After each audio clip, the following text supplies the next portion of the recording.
À partir du moment où vous consommez trop de sucre, il devient un vrai poison. Le sucre, quand il est en excès, il est transformé en graisse. Les radicaux libres, ça accélère le vieillissement de l'organisme et ça attaque vos cellules. Et tous ces phénomènes vont se conjuguer pour faire que le sucre devient le poison dont on vient de parler.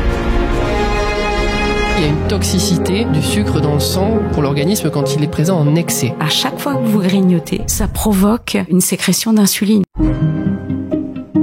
Si vous mangez une orange, en gros morceaux, c'est pas du tout pareil que si vous la prenez en jus de fruits. Il y a autant de sucre dans une canette de jus de pomme que dans une canette de coca. Tu manges des pâtes al dente, leur index glycémique va être beaucoup plus bas que si tu les mangeais trop cuites. Si vous mangez très souvent IGO, vous allez vous retrouver très souvent un peu nerveux, un peu énervé, irritable, et puis un peu fatigué aussi.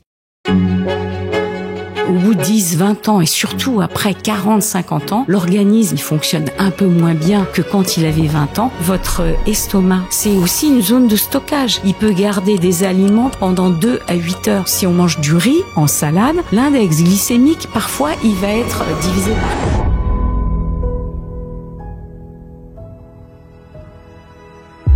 par 80% d'entre vous ne sont pas encore abonnés à notre chaîne. Avez-vous peur de l'engagement? Avez-vous une autre chaîne préférée de santé que la nôtre? Plus sérieusement, abonnez-vous. Raph et moi, on se donne à 100% pour vous inviter les meilleurs experts et vous donner le meilleur contenu possible. Alors, abonnez-vous pour nous donner une meilleure visibilité et pour donner encore plus envie aux experts de venir sur notre chaîne. Merci encore. C'est parti pour l'interview. À quel moment est-ce que le sucre qui sert de carburant, qui sert à apporter de l'énergie à l'organisme, peut devenir un poison ? Alors c'est très important de rappeler que le sucre c'est pas un poison a priori et dans l'absolu. Ça c'est très important parce que le sucre est vital pour l'organisme.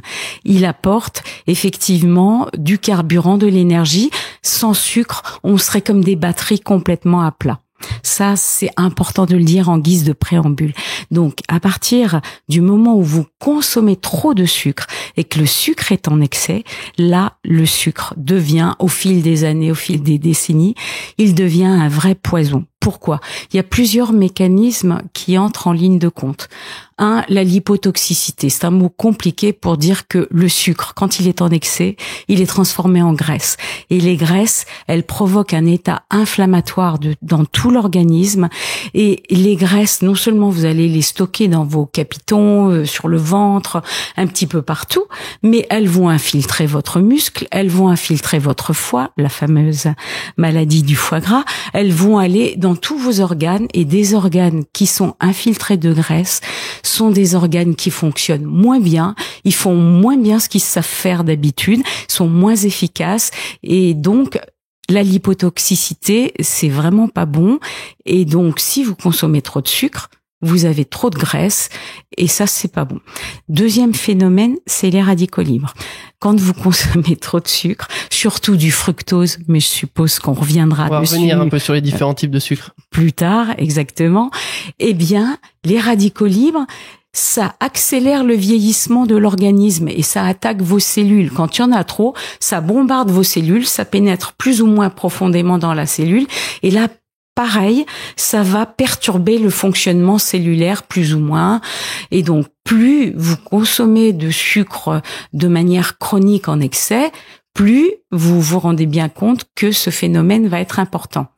Troisième phénomène, c'est la glycation. Pareil, mot compliqué, mais ça veut dire quelque chose de très simple. C'est la caramélisation de votre organisme. Et ça, caramélisation, qu'est-ce qui se passe? Le sucre va entrer en résonance avec vos protéines, il va les modifier, il va les rigidifier, et toutes les protéines qui sont dans les vaisseaux, dans les nerfs, tout ça, ça va être perturbé, et au fil des décennies, pareil, c'est pas parce que vous aurez avalé 3 canettes de soda dans la journée que ça va vous tomber dessus. Mais au bout de 10, 20 ans, et surtout après 40, 50 ans, l'organisme, il fonctionne un peu moins bien que quand il avait 20 ans, et tous ces phénomènes vont se conjuguer pour faire que le sucre devient le poison dont on vient de parler. Quelles conséquences? Le moins qu'on puisse dire, c'est que t'as commencé très fort. Je te propose, parce que je sens que tu vas être inarrêtable, juste de te présenter, nous dire qui tu es, pourquoi t'as toutes ces connaissances sur le sucre, et voilà. Alors, je ne suis pas diététicienne, je ne suis pas nutritionniste et je ne suis pas physiologiste, donc, mais je suis journaliste. Je suis journaliste, je suis présidente de l'association des journalistes médicaux. J'ai fait une enquête, je suppose que c'est pour ça que tu m'as invitée. Et parce que tu as publié un livre. Et parce que j'ai publié un livre qui s'appelle Glucose, le vrai, le faux, le flou. Donc ce livre, je me posais des tas de questions sur le glucose et par chance, mon éditeur m'a proposé d'écrire ce livre et ça m'a permis vraiment d'aller à fond dans cette enquête et de vérifier toutes les assertions qu'on pouvait trouver sur Internet, sur les comptes Instagram, les influenceuses, tout ce qu'on peut raconter. Est-ce que c'est vrai? Est-ce que c'est pas vrai? Est-ce qu'il faut prendre du vinaigre matin, midi et soir? Est-ce qu'il faut le prendre avant le déjeuner, avant chaque repas? Est-ce qu'il faut porter un capteur de glucose? Tout ça on va détailler un petit peu. En permanence. Mais du coup, tu trouves que ça veut dire qu'il y avait pas mal de mauvaises informations qui circulaient ou qui circulent encore sur les réseaux sociaux? Suite à l'enquête, bien sûr, je me suis rendu compte, j'avais pas d'a priori au départ, et pour faire cette enquête, je me suis appuyée sur de vrais scientifiques. C'est mon boulot de journaliste. Moi, je suis pas censée être omnisciente, donc je me suis appuyée sur un diabétologue. Normal quand on veut parler du sucre, une physiologiste, je crois que vous l'avez interviewé, le professeur Martine Duclos. Faut absolument aller voir la vidéo qui est absolument géniale où on parle beaucoup d'activité physique. Exactement. Et des effets de l'activité physique. Elle est incroyable. Voilà, je me suis appuyée sur elle. Je me suis appuyée sur une diététicienne qui est Nathalie Negro et on a également reçu sur la chaîne, et là encore, superbe vidéo que j'invite tout le monde à aller voir. Bravo, vous êtes très fort. Et je me suis appuyée sur un nutrithérapeute qui vraiment est très au fait de toutes les études américaines et qui s'appelle Jean-Paul Curté. Ok. Voilà. Donc c'était mes 4 piliers vraiment sur lesquels je suis partie. Puis à partir de là, j'ai compulsé les différentes études, j'ai lu différents bouquins et je me suis donc nourrie de toute cette réflexion médicale et scientifique. Donc j'ai pas de méthode à vendre. J'ai pas de like à récupérer, franchement, j'ai pas de complément alimentaire à vendre. C'était vraiment une enquête de journaliste. Objective. Voilà. J'ai essayé autant que faire se peut. Et donc, tu m'as demandé de me présenter. Par ailleurs, j'ai écrit une 15aine de livres avec des médecins, des psychosomaticiens, des sexologues, des cardiologues. Ça a été un petit peu mon travail de journaliste. Je suis également romancière. Voilà. Un paquet de choses quand même. Ça m'intéresse ton regard de journaliste là-dessus. Tu viens de dire qu'il y avait plein de choses fausses qui circulaient sur les réseaux sociaux. Est-ce que tu as une idée de pourquoi est-ce qu'il y a toutes ces informations fausses qui circulent et pourquoi est-ce que les gens sont attirés par certaines de ces informations qui sont fausses? Les gens, ils ont terriblement envie de recettes magiques et quand vous présentez, par exemple, des courbes qui vous montrent que la glycémie, vous avez pris du vinaigre avant et la glycémie après, elle est moins élevée que si vous aviez pas pris de vinaigre, ça paraît scientifique, ça paraît génial, et on se dit que ça va forcément marcher. Les gens, ils sont friands. On l'a bien vu, nous, dans le journalisme. On a des marronniers et puis on a des sujets qui sont tendance et à la mode. Le sucre, c'est devenu le sujet à la mode du moment. Avant, c'était les graisses.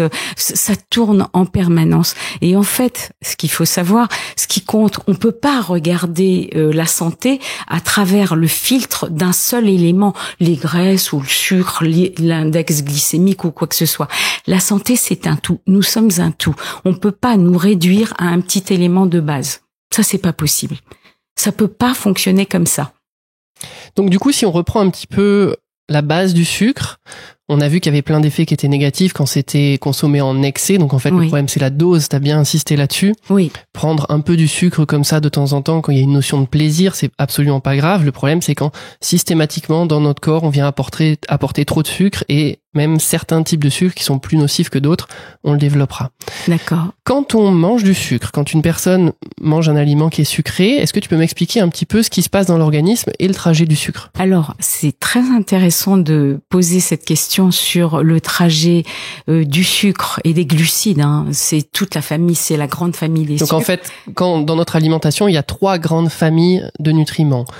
Les lipides, qui sont les graisses, les protéines qui sont contenues donc dans les protéines animales comme la viande, le poisson, ou des protéines végétales, par exemple dans les légumineuses. Et les œufs. Et les œufs, animales là pour le coup. Oui, bien sûr. Et après, on a les glucides qui sont les sucres. Exactement. Et donc là, nous, on va s'intéresser beaucoup au sucre et aux glucides, donc qui sont deux synonymes, et on utilisera des fois un terme et des fois l'autre terme. Donc, je vais prendre l'exemple de la pomme. Si vous croquez une pomme, déjà, le phénomène de digestion commence dans la bouche. Vous allez croquer, vous allez sécréter des enzymes salivaires, et déjà, ça va commencer à agir. Il y a une digestion mécanique, effectivement, quand on vient croquer, et il y a une digestion chimique avec déjà des enzymes qu'on a dans la bouche et qui vont commencer un petit peu à venir grignoter, casser certaines chaînes de molécules au niveau biochimique. Voilà, ça c'est un travail grossier avec les premières enzymes salivaires. Après, ça va passer à cet endroit-là, le long de l'œsophage. C'est un trajet très court qui dure à peu près, ça prend quelques secondes à peine. Et puis vous allez arriver à l'estomac. L'estomac, il est bloqué en haut et en bas par deux sphincters. En haut, il y a le cardia et en bas, il y a le pylore. Donc la pomme, elle arrive à cet endroit-là. Pour le moment, elle est en gros morceaux, elle n'est pas encore du tout prête. Et l'estomac, c'est vraiment une machine à laver. Une machine à laver qui va tout broyer, il y a de l'acide chlorhydrique, ça va essorer tout ça, ça va transformer la pomme en bouillie grossière.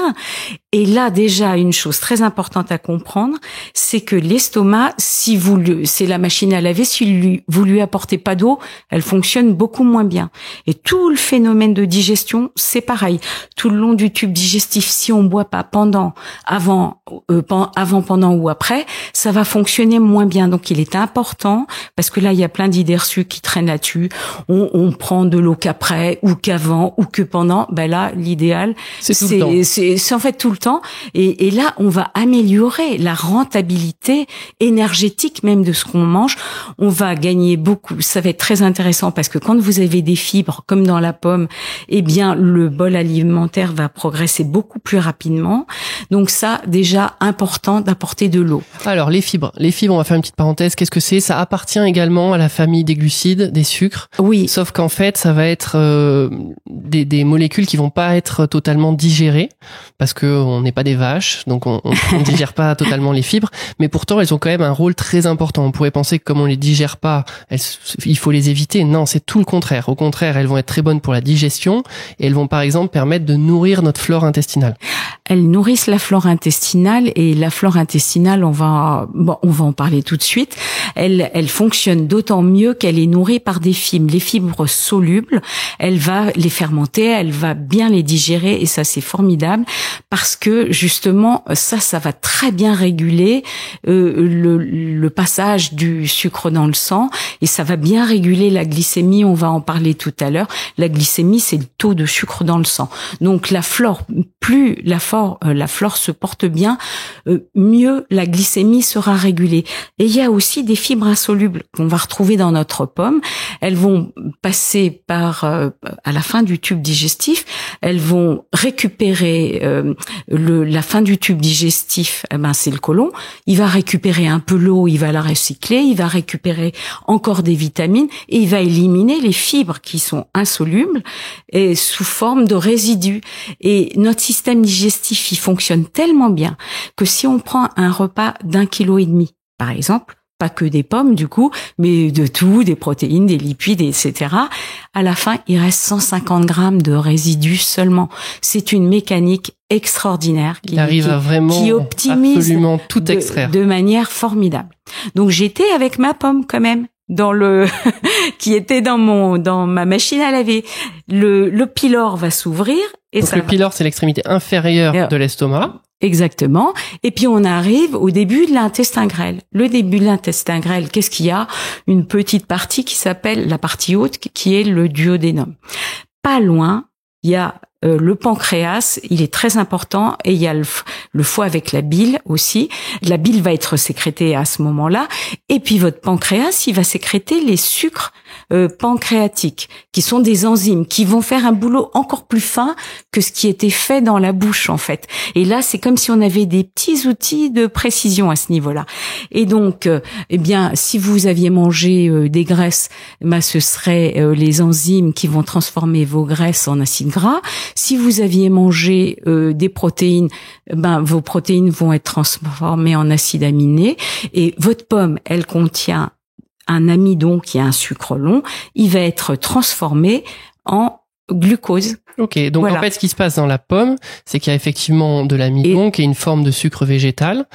Et en fait, la digestion, elle va avoir pour but de casser cette grosse molécule d'amidon en plein de petites molécules qui sont beaucoup plus petites et que notre corps va pouvoir utiliser pour récupérer l'énergie. Et là, tout ça, ça va provoquer, grâce à un mouvement ondulatoire le long de votre intestin. Et c'est pour ça que, là, je casse une autre idée reçue, ça sert à rien de manger les aliments dans l'ordre, un certain ordre, comme on peut le lire parfois. Il faudrait commencer par les crudités, forcément, et ensuite, il faudrait continuer par les protéines, les graisses, et terminer par les glucides. Ça sert à rien. Ce que j'ai pas dit, c'est que votre estomac, c'est aussi une zone de stockage. Il peut garder des aliments pendant 2 à 8 heures. Donc, parfois, il y a 2 repas qui se mélangent. Ça n'a pas de sens de dire qu'il y a un ordre pour manger les aliments. Parce que c'est une grande lessiveuse, tout ça. Et c'est une grande lessiveuse. Et puis après, il y a le péristaltisme intestinal, ce mouvement ondulatoire qui fait progresser votre bol alimentaire jusqu'à la sortie. Et tout ça, c'est mélangé, etc. Ouais, le péristaltisme ondulatoire, pas évident à dire, oui. Parce qu'en fait, dans, par exemple, l'intestin, il y a plein de micro-cils, et tous ces micro-cils, ils battent, ils ont un mouvement comme ça pour faire avancer justement le bol alimentaire et permettre de faire en sorte qu'il progresse au sein de l'appareil digestif. Exactement. Et donc, tout ça va progresser. Tous les petits replis dont tu as parlé, dont sont bien présents, effectivement. C'est très, très, très, très long, un intestin. Je veux pas dire de chiffres parce que j'ai plus en tête et j'ai pas regardé. Je crois que c'est l'équivalent de 200 mètres carrés, voilà. En fait, il y a tellement de replis. Oui. Et ces replis, ils sont importants parce que ils augmentent la surface d'échange. Justement, pour pouvoir faire en sorte qu'il y ait un maximum de nutriments qui passent dans le sang à partir de cet intestin. Tout à fait. Alors là, il va y avoir le phénomène d'absorption de cette fois-ci du chyme. On appelle ça le chyme, c'est le bol alimentaire. Tout a été vraiment malaxé dans une soupe un peu épaisse. Et là, on a le glucose qui va passer la barrière intestinale et qui va rejoindre directement les vaisseaux sanguins, lesquels vaisseaux sanguins irriguent tout l'organisme. Et ça va aussi au niveau du foie. Au niveau du foie, vous allez pouvoir stocker le sucre sous forme ce qu'on appelle de glycogène, c'est-à-dire tout le sucre que vous avez en excès, quand il n'y a pas beaucoup d'excès, il est stocké sous forme de glycogène. Donc ce sont vos petites billes de glucose qui forment une sorte de collier. Ça prend pas mal de place dans le foie, donc il n'a pas des capacités très importantes, beaucoup moins que le muscle. Et donc vous avez à peu près une demi-heure de réserve en énergie dans le foie que vous pourrez solliciter si besoin, en cas de sport, en cas de jeûne, en cas de stress, ça sera sollicité. Parce que voilà, ce qu'il faut comprendre, c'est que c'est ce que tu nous as dit un petit peu au début, notre organisme, il veut qu'on ait à peu près toujours le même taux de sucre dans le sang. Absolument, voilà. C'est très important. Donc, cet équilibre. Il y a tout un système de contrôle pour que ça monte pas trop haut et que ça descende pas trop bas. Et donc, effectivement, il fait des stocks. Par exemple, tu viens d'en parler sous forme de glycogène au niveau du foie. Et donc, quand on a cette glycémie qui chute un petit peu dans le sang, on a certaines cellules au niveau de l'organisme qui ne consomment pratiquement que du sucre, les neurones et les globules rouges. Et donc, comme l'organisme veut faire en sorte qu'il y ait toujours du sucre pour apporter de l'énergie à ces cellules-là, il va reprendre les stocks de glycogène du foie, donc qui sont son stock de sucre, et il va petit à petit un petit peu le digérer pour que ça redevienne les petites billes de glucose dont tu nous as parlé. C'est parfait, j'ai plus rien à ajouter. Tu peux l'air sous le pied, c'est ce que tu voulais dire? Pas du tout, donc moi je trouve ça très bien, c'est reposant. Non, c'est très bien. Et donc, ce qui se passe. Et puis les cellules qui en ont besoin vont utiliser ce sucre. Et puis si par exemple vous êtes en pleine séance de sport, d'activité, etc., eh bien ça va aller aux muscles. Il y a 2 réservoirs, j'ai commencé à le dire, pour stocker ce sucre qui arrive. Vous avez le foie et puis vous avez le muscle. Mais peut-être qu'on en reparlera après ou on peut en parler maintenant. Vas-y, parle du muscle. Le muscle, ça correspond à 40% quand même du poids de corps de l'organisme. Et donc là, au niveau du muscle, si je stocke du glucose sous forme de glycogène, ça correspond à j'ai 1 à 2 heures de réserve, ce qui est quand même pas mal. Donc plus qu'au niveau du foie. Plus qu'au niveau du foie. Et une fois que j'ai épuisé cette utilisation du sucre, ma première source, c'est le sucre. Mais une fois que j'ai puisé dans toutes mes réserves, je vais brûler des graisses. C'est ma deuxième possibilité. Alors, si je me souviens bien... Ça, c'est important. Je veux juste qu'on y revienne dessus parce que j'anticipe déjà les commentaires qu'on va avoir. T'as commencé la vidéo en disant que c'était, je sais plus quel terme exact, mais que c'était la source d'énergie préférentielle du corps. Et pourtant, il y a plein de gens qui vont répondre en commentaire. Je suis sous régime cétogène, je mange 20-50 grammes de glucides, etc.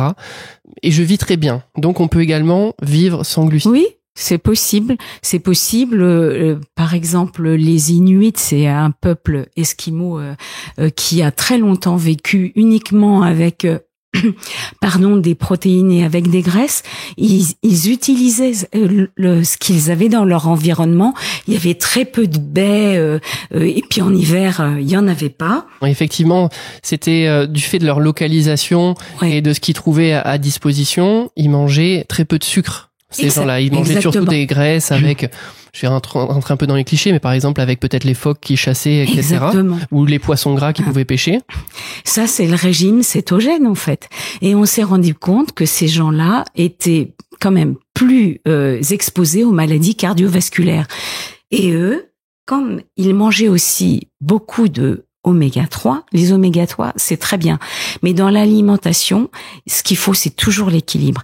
Et quand vous en mangez trop, les oméga 3, si jamais vous coupez, ça augmente le risque d'hémorragie si vous en avez en excès. Donc, le régime cétogène, les gens qui le font, qui maigrissent énormément avec, c'est hyper efficace, vont utiliser, comme ils n'ont pas de sucre, eux, ils brûlent leur graisse. C'est vrai que c'est tout à fait possible, mais moi, si j'ai un conseil à donner, si vous le faites, faites-vous suivre par un médecin. C'est vraiment important. Et puis, il faut mesurer le taux de cholestérol, triglycérides et tout ça dans le sang, parce qu'on fait pas n'importe quoi non plus. On est hautement déséquilibré avec ce régime-là. Or, l'alimentation, le secret de l'alimentation, c'est l'équilibre, c'est la diversification.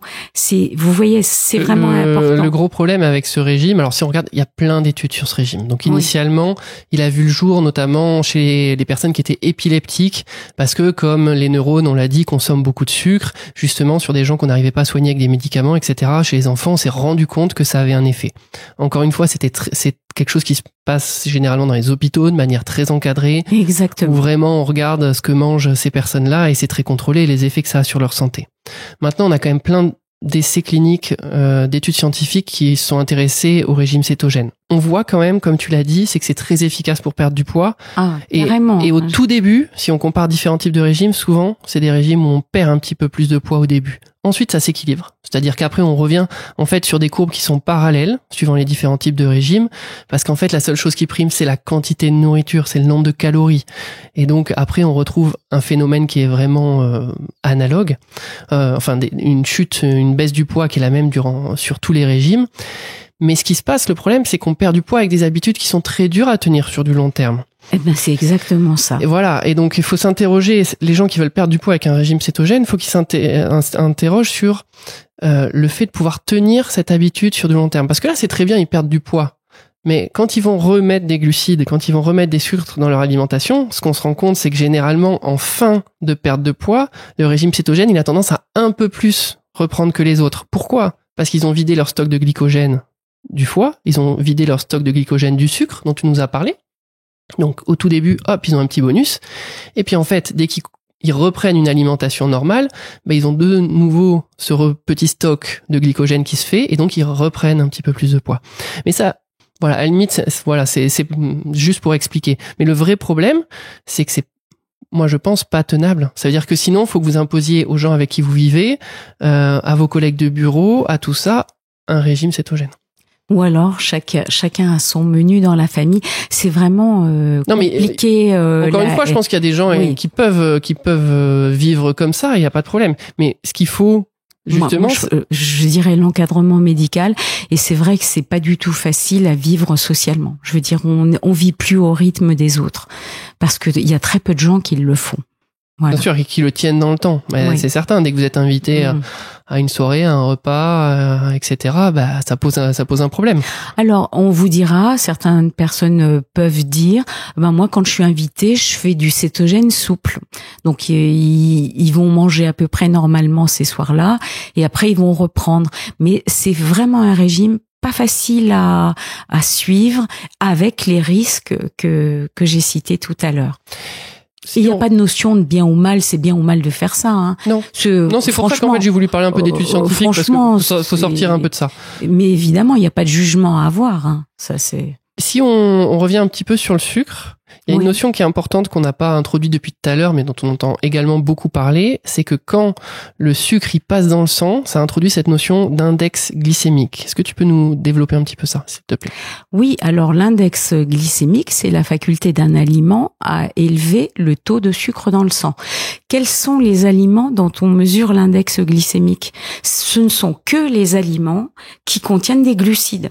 Pas les autres. Ah bah s'il n'y a pas de glucides, il n'y a pas d'augmentation du sucre dans le sang. Exactement. Index glycémique 0, par définition. Si vous prenez une motte de beurre ou de l'huile, index glycémique 0. Voilà.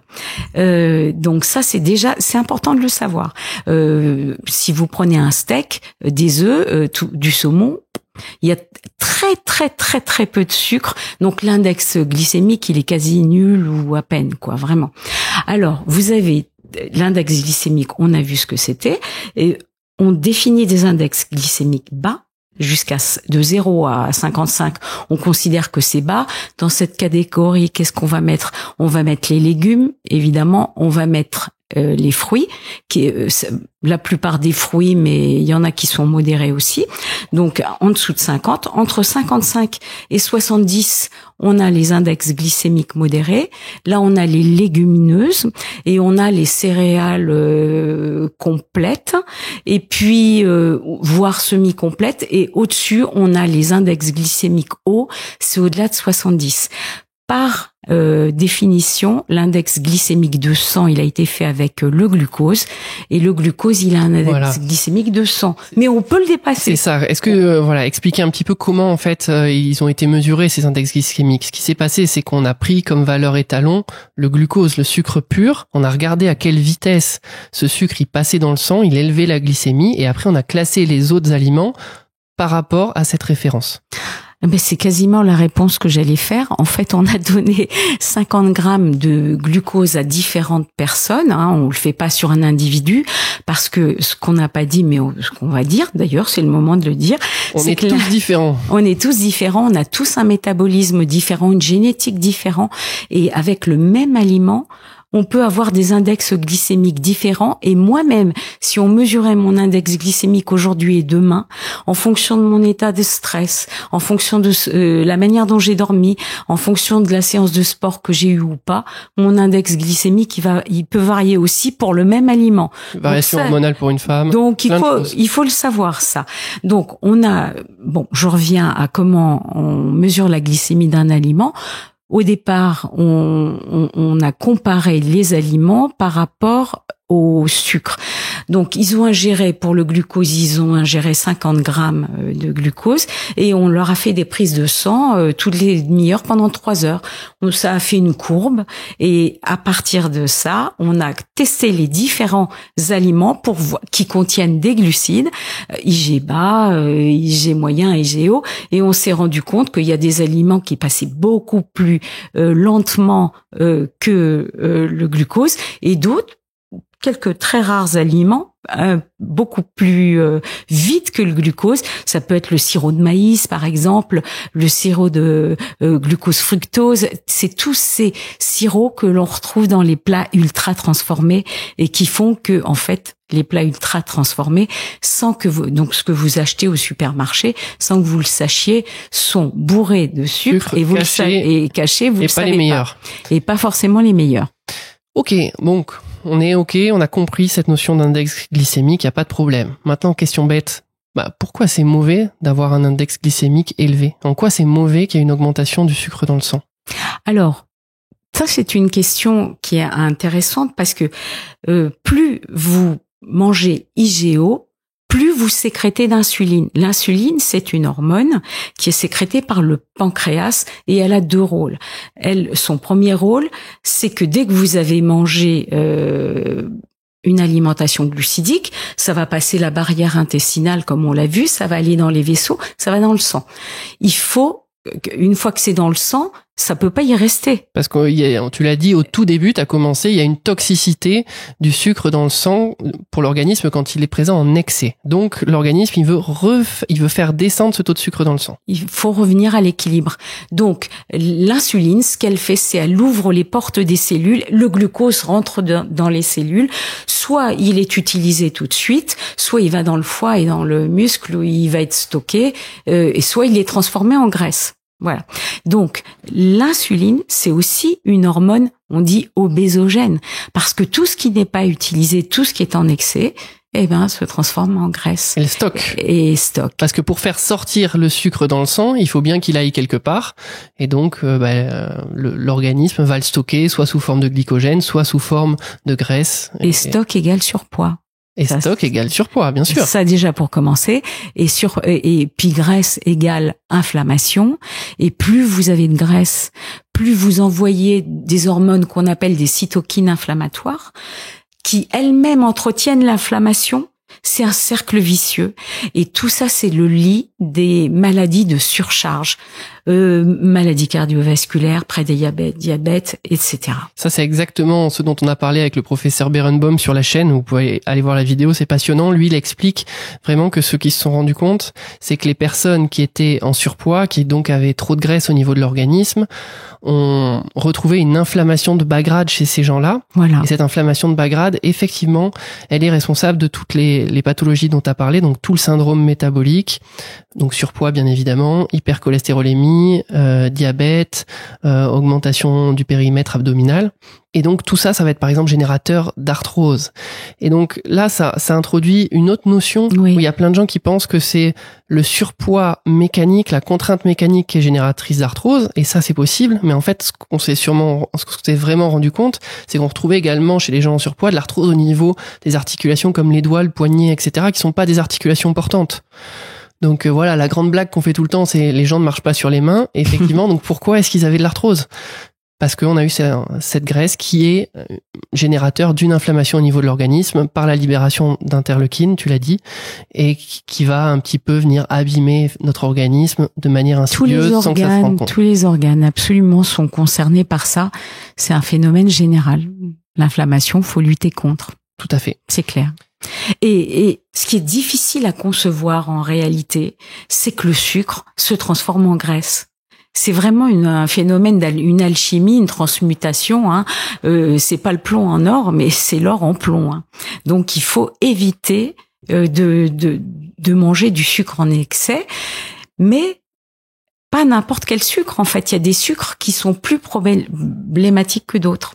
Par exemple, le fructose. Allez, alors, on l'a dit, donc effectivement, on veut pas que, tu l'as dit, c'est mauvais d'avoir une trop grosse augmentation du sucre dans le sang. C'est pour ça qu'il faut essayer de limiter les aliments avec un index glycémique élevé.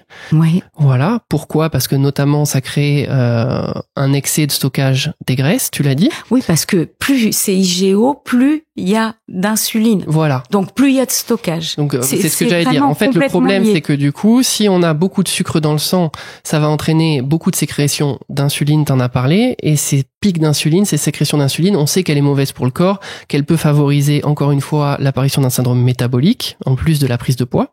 Et en plus, le problème, c'est que à force de sécréter de l'insuline, on a notre pancréas qui va un petit peu se fatiguer. Oui, c'est l'insulinorésistance. L'insulinorésistance, donc petit à petit, va être moins capable de sécréter de l'insuline. Et pour un effet équivalent, il faudra sécréter de plus en plus d'insuline et là, pareil, le système va s'essouffler. Parce qu'on a une diminution de la sensibilité à l'insuline. C'est-à-dire exactement. Que nos cellules, t'en as parlé tout à l'heure, du muscle et par exemple nos cellules de foie. Par exemple, on va dire qu'il faut une molécule d'insuline pour ouvrir la porte et faire rentrer 2 molécules de glucose. Le problème, c'est que peut-être que derrière, il va falloir ensuite 2 molécules d'insuline, 3 molécules d'insuline. On va perdre cette sensibilité.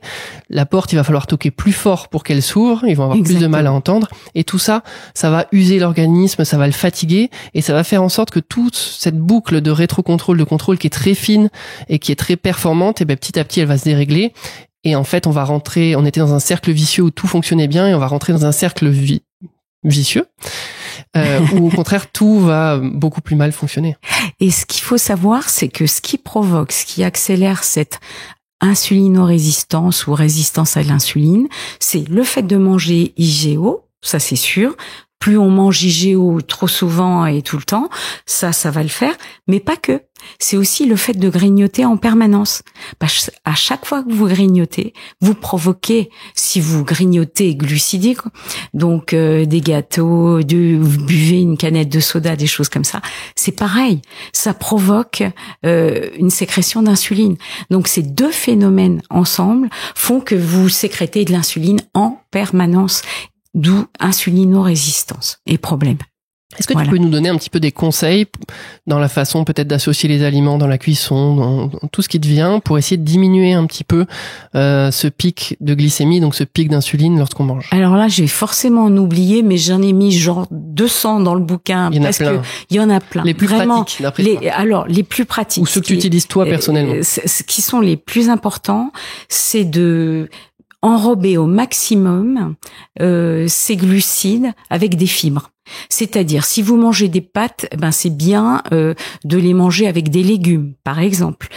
Si vous craquez dans la journée et que vous avez envie de manger un dessert sucré, c'est très bien de le manger. Pas, je vais l'enrober, mais avec des noisettes ou des amandes. Là, ça va être des graisses et ça va être des fibres aussi, et ça va ralentir mon pic de sucre et le pic d'insuline derrière. Et mon pic d'insuline derrière.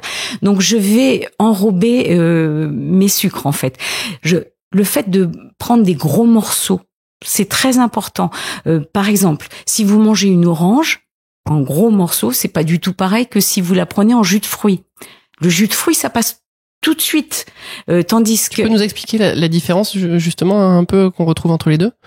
Alors oui, je peux l'expliquer. Quand tu manges une orange par exemple ou une pomme, eh bien il y a un effet matrice. On va prendre la pomme. La pomme. On va continuer sur la pomme. On est sur la pomme. Bon, on est sur la pomme. Il y a des fibres dans la pomme. Ça, c'est quand tu manges les quartiers de pomme, voilà, tu croques dedans. Quand il y a beaucoup de fibres, il y a des vitamines, il y a des minéraux, et donc il y a un effet matrice. C'est il y a une harmonie vraiment entre les sucres, les fibres et tout ça. Ça va passer très lentement. Si je prenais un jus de pomme, on peut faire même un intermédiaire un petit peu avec la compote. Oui. Où la compote, on va perdre un petit peu cet effet matrice. Les fibres vont être cassées, mais il va quand même en rester, voilà. Elles sont toujours là. Elles vont nourrir la flore. Très bien, la flore intestinale, elle va la nourrir, mais par contre, au niveau du passage du sucre dans le sang, ça va aller vite. Ça va aller assez vite. Et alors, avec le jus de pomme, ça va aller encore plus vite. Parce que là, du coup, il y aura plus les fibres, on n'a plus l'effet matrice et on n'a plus les fibres. Donc, il y a tout qui est accéléré. Et il n'y a pas que ça. C'est que un verre de jus de pomme, c'est là-dessus que je voulais enchaîner. Une canette de jus de pomme, je vais me mettre à avaler l'équivalent de 3 ou 4 pommes. Alors que quand je mange une pomme, je suis très largement rassasiée. Vous faites l'expérience. Vous allez chez le marchand du coin, vous lui achetez un cajot de pommes. Vous vous dites, allez, je mange autant de pommes, j'ai faim, là, je mange autant de pommes que j'ai envie. Bon, vous allez en manger une, vous allez peut-être en manger 2, puis au bout d'un moment, vous allez arrêter. Par contre, la compote, déjà, ensuite, on va après, vous faites une compote. Oui. Et vous vous dites, allez, je mange de la compote jusqu'à ce que j'ai faim, on va voir quand est-ce que j'arrive au sentiment de satiété. Hein. Là, vous allez voir combien vous en avez mangé, vous regardez combien de pommes vous avez utilisées pour faire votre compote. Et puis après, troisième expérience, vous faites la même chose avec le jus. Exactement. Et vous regardez quand est-ce que vous avez plus faim en ayant bu du jus de pomme. en fait, à chaque fois, le chiffre, il va largement augmenter. Et ce qu'il faut voir derrière, c'est que vous aurez moins de fibres. On a dit que les fibres, elles étaient bonnes pour la santé. Donc, à chaque étape, vous perdez en fibres. On perd les fibres. Et à chaque étape, vous augmentez la quantité de sucre. Ça, c'est très important. Et puis, il faut savoir que pendant des années, on disait qu'un petit déjeuner équilibré, c'était un petit déjeuner avec un jus de fruits. Mais là, ce sont magnifique lobby. Les lobbies derrière, absolument. Quand on pense que il y a autant de sucre dans une canette de jus de pomme, on va continuer là-dessus, que dans une canette de coca. On monte à 6 ou 7 morceaux de sucre. C'est hallucinant. Non, c'est dingue parce qu'en plus ça garde cette image d'aliment santé. Exactement. De commencer la journée avec un verre de jus d'orange, etc. Et en fait, oui, certes, il vaut mieux c'est un peu manger mieux une orange. Il vaut mieux manger une orange. Il vaut mieux manger un fruit. Dans le jus d'orange, il y a quand même des vitamines et des minéraux par rapport au coca ou au Sprite ou à l'Orangina. Bien sûr. Mais malgré tout, effectivement, c'est aussi sucré. Il y a autant de sucre. Ça, c'est important de le savoir, effectivement. Et donc, il vaut mieux effectivement manger un petit peu des quartiers d'orange, une orange. De toute façon, pareil, quand vous aurez mangé une orange, au mieux vous en mangez une deuxième et après c'est bon parce que va y avoir des problématiques digestives aussi qui vont rentrer en ligne de compte s'il y a trop de fibres. Et on n'aura plus faim. Donc, ça m'amène à préciser quelque chose. J'ai dit qu'il y avait 6 ou 7 morceaux de sucre. Mais quelle est la dose de glucides recommandée finalement par les autorités de santé? C'est quand même important de le savoir. Les autorités de santé disent qu'on peut manger l'équivalent de à peu près 200 grammes de glucides au total par jour. 200 grammes, d'accord ? Dans ces 200 grammes... 40 à 55% des apports totaux en calories doivent être constitués de glucides. Ça fait à peu près la moitié de son assiette. Ça dépend des gens. Oui, on va dire. Maintenant, vous avez ça, et parmi ces glucides que vous allez manger, vous allez tout avoir dedans, des légumineuses, des féculents qui passent très vite, du pain, des pâtisseries, du jus d'orange, des choses comme ça. 2/3 sous forme de légumes, légumineuses, sucre qu'on va dire complexe, et le tiers sous forme de sucre rapide. Ça veut dire, on supprime pas complètement les sucres du genre jus d'orange. Si vraiment on veut se prendre un jus d'orange dans la journée, c'est pas interdit, mais pas tous les jours, pas à chaque repas, et pas si on a mangé à côté d'autres sucres rapides. Vous voyez, il faut... Non, faut absolument pas retirer. Depuis le début, on parle d'équilibre et on est attaché à ça. Donc c'est vraiment 40 à 55% des apports qui doivent être sous forme de glucides. Et ce qui est important, c'est qu'il y ait cette notion de plaisir. Exactement. C'est-à-dire que tout à l'heure, moi, j'ai attaqué un petit peu le jus d'orange parce que pour moi, c'est pas un énorme aliment plaisir. Et donc, ce qu'il faut, c'est que les moments où vous mangez comme ça des aliments qui sont sucrés, faut vraiment que ça soit quelque chose qui vous apporte du plaisir, qui vous fasse envie et qui soit important pour vous. Ce qui est triste, c'est les gens qui mangent du sucre sans en retirer du plaisir. Et donc, en fait, ça serait quelque chose qui pourrait supprimer de leur alimentation pour essayer d'allouer ce plaisir ailleurs. Par exemple, les gens qui prennent souvent du café sucré. Et en fait, ils vont mettre un sucre. Il y a des gens qui sont forts consommateurs de café, ils vont prendre 4-5 cafés dans la journée, ça fait 4-5 sucres. Un sucre, je crois qu'il y a 5 ou 6 grammes de glucose. Et tout de suite, en fait, ça explose le plafond, alors qu'en fait, il y a très peu de plaisir souvent qui est retiré de ça. Et c'est souvent des gens qui peut-être n'aimaient pas le café, qui du coup sont obligés de le boire avec du sucre parce qu'il y a un environnement social, à la machine à café, etc. On boit du café, ils boivent du café. Mais voilà, ce qui est important, c'est de se dire, peut-être que moi, sur cet endroit où je mange du sucre sans m'en rendre compte parce que c'est une habitude, j'ai essayé de réfléchir et j'ai essayé de me dire, ok, est-ce que là vraiment il y a du plaisir? Est-ce que je peux pas allouer le plaisir ailleurs? Parce que si votre vrai plaisir c'est de manger un cookie avec vos enfants à la fin de votre repas quand vous avez envie, etc., il faut pas le couper, il faut le garder. Cette notion de plaisir, elle est importante. C'est quelque chose d'important que tu viens de souligner, c'est que à la fin d'un repas, déjà l'impact de la glycémie du cookie sera beaucoup bien moins impactante que si on le prenait tout seul en dehors du repas, pour les raisons que j'ai expliquées tout à l'heure. Donc si on veut se faire un plaisir de temps en temps, c'est pas du tout interdit, mais faut le faire de préférence à la fin du repas. Et faut garder l'ordre des aliments alors ? On garde l'entrée, le plat et le dessert. Non, c'est la seule, c'est la seule chose sur laquelle je sois d'accord. Mais pourquoi à la fin du repas? On pourrait commencer d'ailleurs au début du repas. C'est une très bonne remarque. Si je l'accompagne après de crudités, il y a peu de gens qui font des repas à l'envers. Moi, ça m'arrive d'en faire avec mes enfants. J'en faisais pas mal.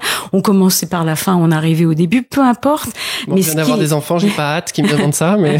Mais non, mais c'est tout à fait possible. L'important, c'est qu'il y ait un mélange avec des graisses, avec des protéines, avec des fibres. C'est ça l'important. Et en général, disons que dans les repas français, on termine par le dessert. Bien sûr. Voilà. Tu peux nous parler un peu de la cuisson? Comment est-ce que la cuisson, ça influence un petit peu l'index glycémique? La cuisson, c'est très important, ça fait partie des astuces. Et voilà. Par exemple, tu manges des pâtes al dente, leur index glycémique va être beaucoup plus bas que si tu les mangeais trop cuites ou cuites, tout simplement. C'est très important. Et la cuisson, c'est vraiment un élément sur lequel on peut jouer par rapport aux aliments qu'on adore, mais qui sont pas trop recommandés. Pommes de terre, exemple les pommes de terre. Vraiment, elles ont un index glycémique qui est haut, et si on veut faire un régime IGBA et qu'on veut vraiment, on veut rentrer dans cette démarche IGBA, la pomme de terre, c'est pas vraiment recommandé. Par contre, si je mange mes pommes de terre en salade, et avec la peau encore, parce qu'elles ont, il y a des tas de pommes de terre qu'on peut manger avec la peau. Hein. Ah, moi, je mange la peau simplement parce que j'ai la flemme de les éplucher, alors que ma femme les épluche. Mais en fait, c'est j'ai raison. Mais du coup, vaut mieux les manger bio, hein, si on les mange avec la peau, ça c'est sûr. Mais si on mange des pommes de terre qui ont été refroidies au frigo et qu'on les mange froides en salade, mais c'est pareil aussi pour les pâtes, si on les mange en salade. Si on mange du taboulet, qui est donc une céréale qui est du blé, quoi, le taboulet. Si on mange du riz en salade, l'index glycémique, parfois, il va être divisé par 4. On peut avoir ce rapport. Incroyable. Donc, ça peut vraiment être intéressant de manger le même aliment.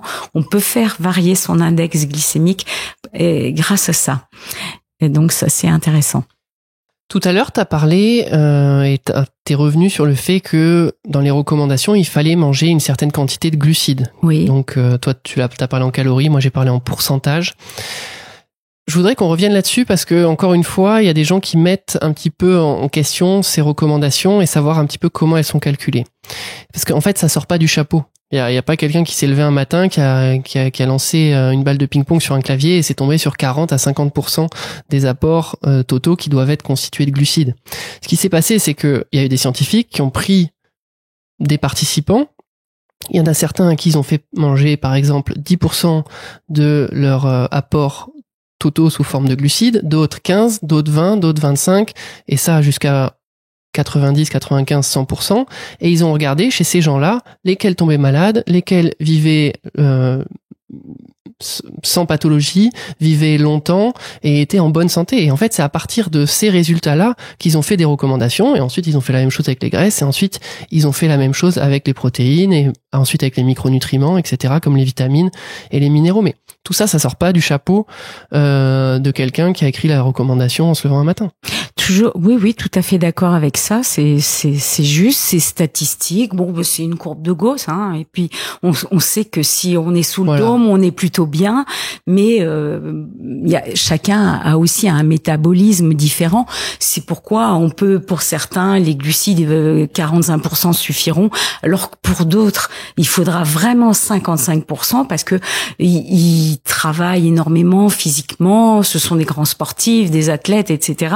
Et donc les dosages sont différents en fonction des individus et de leurs besoins propres. Nous ne sommes pas des courbes statistiques, mais globalement, pour une population, ce que tu viens de dire est tout à fait exact. Ouais, mais moi je veux insister là-dessus, c'est que on n'est pas des courbes statistiques, oui. Mais les courbes statistiques et l'aspect scientifique, c'est peut-être encore ce qui traduit le mieux quand même notre réalité biologique. Et certes, il faut l'interpréter, mais moi je préfère qu'on parte de quelque chose de scientifique, qu'ensuite on adapte à la personne, plutôt que souvent des interprétations qui sont empiriques. Après, c'est facile de vérifier avec un dosage sanguin, une glycémie, une cholestérolémie, tout ça. Ça va nous permettre de savoir où on en est par rapport aux graisses, par rapport au sucre, et un suivi médical régulier, mais sans être excessif ni obsessionnel, ça suffit, bien sûr. Est-ce que tu peux nous expliquer pourquoi, là on a parlé de l'importance de l'index glycémique, pourquoi se fixer seulement à cet index glycémique, à ces classements d'aliments, tu l'as dit, inférieur à 50, index glycémique bas, de 50 à 70-75 moyen et au-dessus élevé. Pourquoi ça peut être trompeur si on prend que cet élément en compte? Oui, parce que l'index glycémique, c'est quelque chose de très relatif. Tout à l'heure, on a commencé à le dire en disant qu'en fonction du métabolisme de l'individu, sa génétique, son état émotionnel, etc., ça pouvait changer. Mais il y a d'autres facteurs qui peuvent entrer en ligne de compte. Le simple fait d'acheter un produit d'une marque ou d'une autre peut changer l'index glycémique.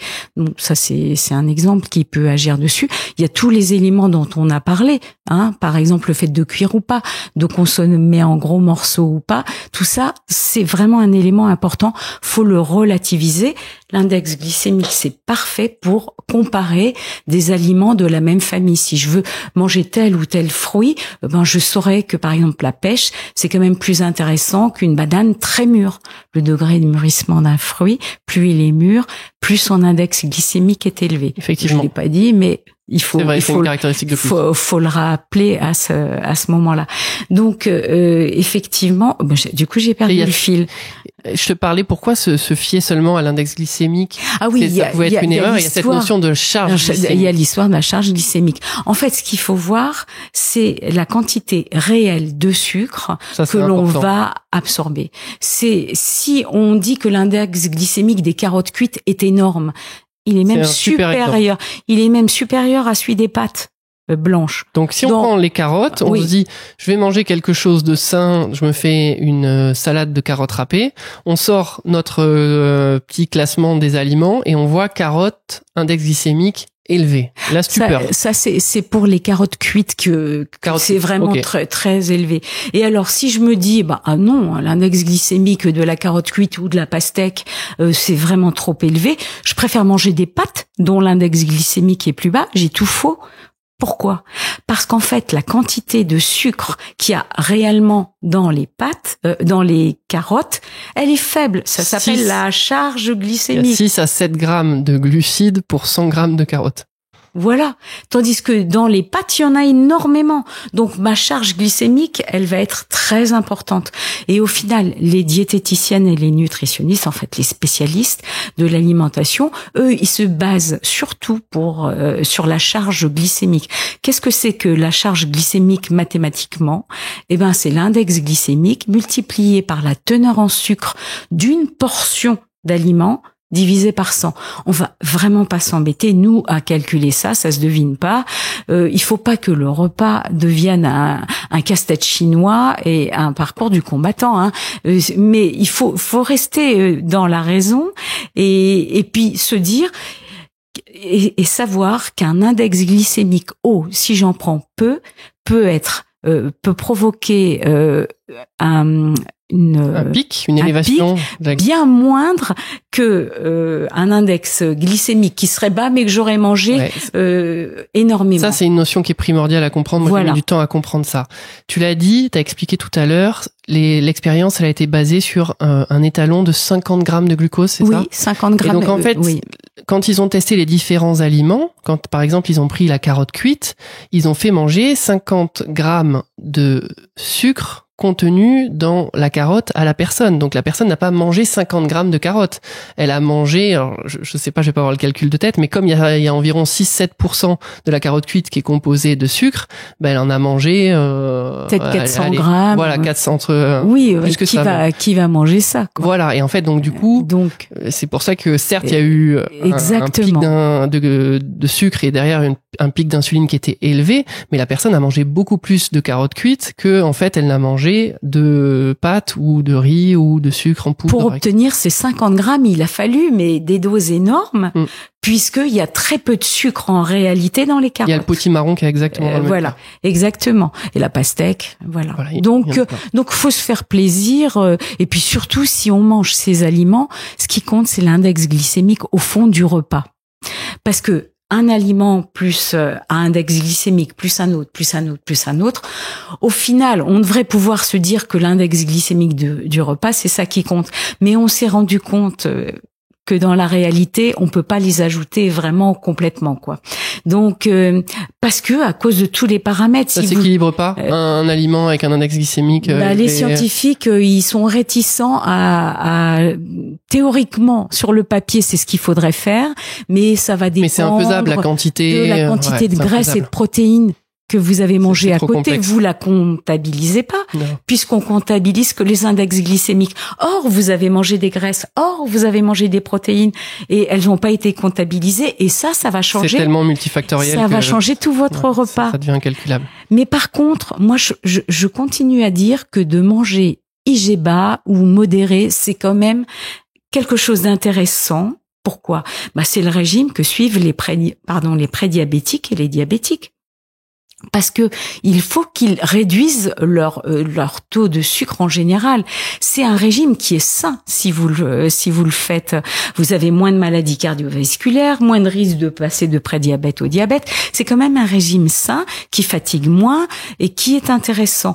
Mais vraiment, faut pas être obsessionnel. Faut continuer à se faire plaisir et respecter la diversification de l'alimentation. En préparant cette vidéo, je suis tombé sur une méta-analyse. Donc, une méta-analyse, c'est ce qu'on peut trouver au niveau scientifique qui a le plus de validité, qui a le plus de preuves, qui a le plus d'arguments. Et quand on a une conclusion d'une méta-analyse, ça a plus de preuves que une conclusion de beaucoup d'autres études scientifiques. C'est un ensemble d'études qui ont été ça compilées. Ça fait la synthèse de plein de questions, plein d'études scientifiques qui exposaient cette question-là. Et donc, en fait, ils se sont intéressés à l'intérêt d'un régime à index glycémique bas par rapport à un régime à index glycémique élevé pour perdre du poids. Et en fait, ils arrivent à la conclusion que, grosso modo, il n'y a aucune différence. Contrairement à plein de choses qu'on pourra trouver sur les réseaux sociaux, encore une fois, c'est la quantité de nourriture, donc la quantité de calories que vous mangez qui prime. Ça c'est bien établi. Je suis absolument d'accord avec ça, bien sûr. Là où ils trouvaient une supériorité, effectivement, c'était au niveau du syndrome métabolique, c'est ce que tu disais. Ça diminue la glycémie à jeun et ça diminue le taux d'insuline à jeun. Et donc, chez des gens qui sont prédiabétiques, chez les gens qui sont diabétiques, là, il y a un intérêt.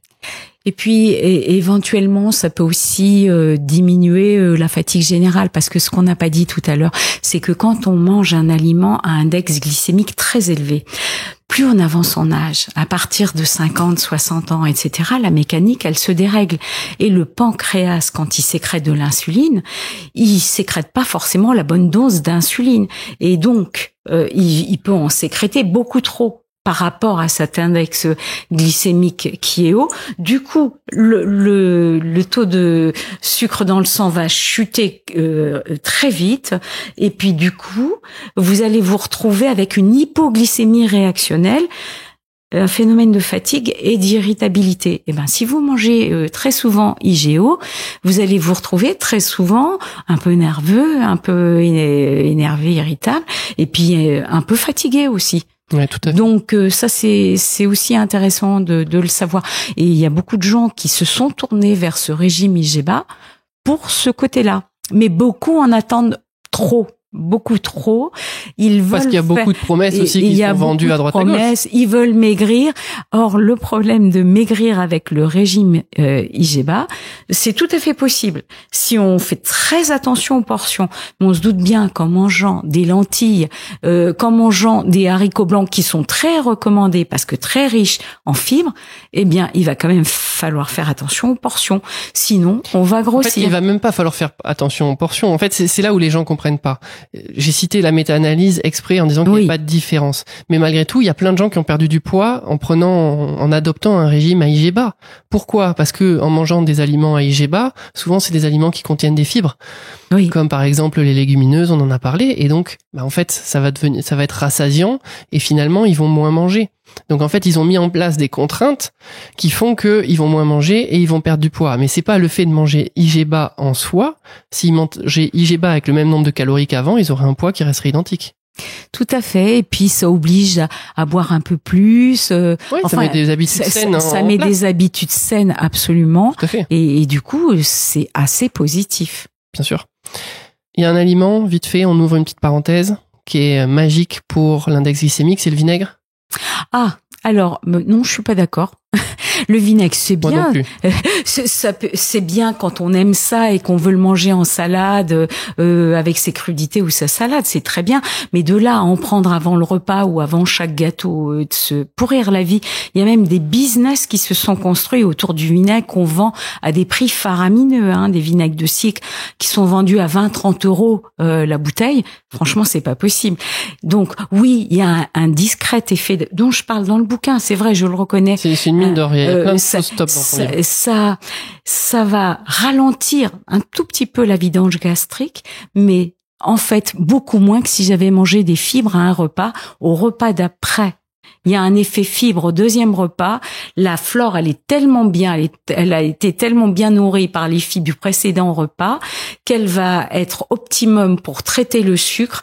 Il va y avoir une diminution et de l'insuline et du taux de sucre dans le sang.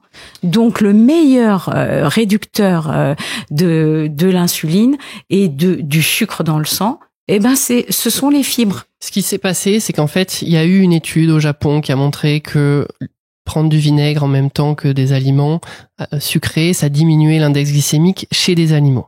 D'accord ? Ouais. Il y a des conflits d'intérêts dans cette étude, c'est-à-dire qu'elle est en partie financée par des gens qui vendent du vinaigre ou qui fabriquent du vinaigre. Malgré tout, ils ont pu faire une étude scientifique qui était valide, mais voilà, faut quand même le savoir, il y a un conflit d'intérêts. Et c'était fait chez des animaux. Et en plus, l'effet, il était faible, d'accord ? Et c'est pas quelque chose qui a été, faible, et c'est pas quelque chose qui a été retrouvé dans d'autres études. D'accord ? Donc, prudence. Voilà. En fait, ce qu'il faut se dire, c'est que si jamais ça coûte pas d'énergie, par exemple, on mange une salade et dedans on va mettre un petit peu de vinaigre, et ben ça, ok, top. Parce que peut-être, si on aime, peut-être qu'on va avoir un petit peu d'effet positif. Oui. Par contre, si on se force et que c'est vraiment un effort chaque jour de prendre de l'eau avec du vinaigre, enfin moi, ce qui me paraît aberrant, mais pour moi, ça serait un effort énorme, mais pour tous les gens pour qui c'est un effort énorme et donc qui dépensent de l'énergie à faire ça, parce qu'on sait qu'on a quand même un stock d'énergie sur les efforts qu'on peut faire qui est pas infini. Donc ça veut dire que l'énergie que vous allouez là, vous pourrez pas forcément la louer ailleurs et faire des efforts ailleurs. Si déjà vous dépensez beaucoup d'énergie pour faire ça, en fait c'est pas un bon calcul parce que c'est marginal, ça a très peu d'effet. Donc gardez votre énergie sur des leviers d'action qui seront beaucoup plus importants et qui seront énormes. Exactement. Pour finir cette vidéo, Rika, je te propose que je te pose les 2 questions qu'on pose à tous nos invités. Toi, si tu devais donner un seul conseil à tous les gens autour de toi, tous les gens que tu connais pour améliorer leur santé, lequel choisirais-tu ? Alors, comme je le disais au début, nous sommes un tout, d'accord ? On peut pas agir sur un seul levier, on doit agir sur tous les leviers plus ou moins en fonction de sa forme, etc. Moi, j'en ai 2 principaux, je vais me limiter à 2, mais c'est avoir une alimentation équilibrée et diversifiée, comme disent les Américains, mettre un arc-en-ciel dans son assiette, c'est-à-dire chaque couleur de légumes, par exemple, vous apportez des antioxydants et des éléments, des polyphénols qui sont extrêmement important. Donc ça, c'est important, l'alimentation et évidemment l'activité physique. Ça, on ne peut pas s'en passer de l'activité physique. Les 10 000 pas par jour ou équivalent 10 000 pas. C'est la base. C'est la base. Et par exemple, si vous faites n'importe quelle activité qui est supérieure à l'activité au repos, allongé devant votre canapé, si vous faites 10 minutes d'une activité comme ça, c'est l'équivalent de 1000 pas. Et si vous faites d'une activité modérée, si vous faites 10 minutes d'une activité intense, c'est l'équivalent de 2000 pas. Bon, on en compte à peu près combien par jour ? 10 000 pas par jour, 10 000 voilà. Pas, c'est ce que t'as dit tout à l'heure. C'est l'équivalent de. Moi là-dedans, il y a quelque chose que j'aime beaucoup. Une demi-heure de marche par jour. Voilà. La notion que tu viens d'introduire est quelque chose que j'aime beaucoup, c'est cette notion d'intensité. Et c'est vrai que on fait la part belle à chaque fois en disant mais voilà, faites de la marche, ça suffit, etc. Toi, tu viens de nous démontrer que quand même faire un petit peu d'activité physique plus intense, pour une même durée, on avait potentiellement plus d'effets sur l'organisme. En fait, ce qui serait totalement exact, c'est de dire qu'on n'a pas tout à fait les mêmes. Il y en a qui se superposent, mais on n'a pas tout à fait les mêmes. Et donc, en fait, il faut essayer de garder ces différents types d'intensité. Et moi, je me bats quand j'ai des gens qui me disent, mais je fais de l'activité, je fais pas d'activité physique, mais par contre, je marche. Sous-entendu, ça revient au même. Et en fait, ces gens-là, ils font que répéter quelque chose qu'on qu'on entend partout. Mhm. Et j'ai pas de problème, faut les encourager, etc. Et c'est très bien ce qu'ils font. Par contre, c'est important qu'il y ait la vérité qui soit dite, et on peut pas dire que faire de la marche, ça soit équivalent à faire une activité physique modérée ou intense. Mais c'est déjà le minimum. C'est le minimum. C'est le minimum. Si vraiment, quand on est prédiabétique, on marche pas suffisamment tous les jours, eh bien, il y a de fortes chances que l'on devienne diabétique. C'est essentiel. C'est un des leviers absolument essentiels. On n'en a pas parlé parce qu'on est resté sur autre chose, mais effectivement, l'activité physique primordiale, et notamment la musculation. Alors là, vous avez de la littérature longue comme le bras sur l'intérêt de la musculation chez les diabétiques, parce que tu l'as dit, ça augmente les muscles, et les muscles, ils vont stocker du sucre. Donc si on a plus de muscles, eh ben on stocke plus de sucre, et donc on sort le sucre dans le sang. Et alors là, il y a vraiment beaucoup de littérature scientifique. Oui, et 2 heures de sport par semaine qui diminue l'hémoglobine glyquée. Enfin voilà, ça réduit la résistance à l'insuline, ça réduit l'état inflammatoire, l'activité physique. Le muscle, c'est un médicament bio exceptionnel.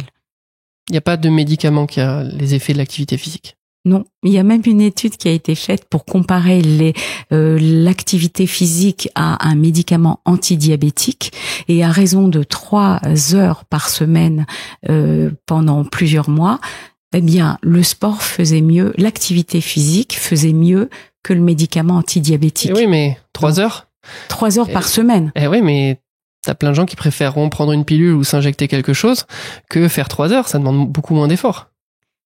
Oui. Bah après ça c'est un choix. Tu penses que c'est un choix ? Non, il y a des choses sur lesquelles on peut agir et d'autres pour lesquelles c'est moins facile d'agir. Ben quand on est en très très gros surpoids, c'est compliqué aussi de se bouger, c'est pas facile. Donc parfois on peut agir sur d'autres leviers.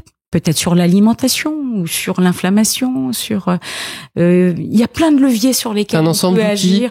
Exactement, l'activité physique, c'en est un qui est essentiel, mais si vraiment on est allergique, eh bien, dommage, mais il y en a d'autres.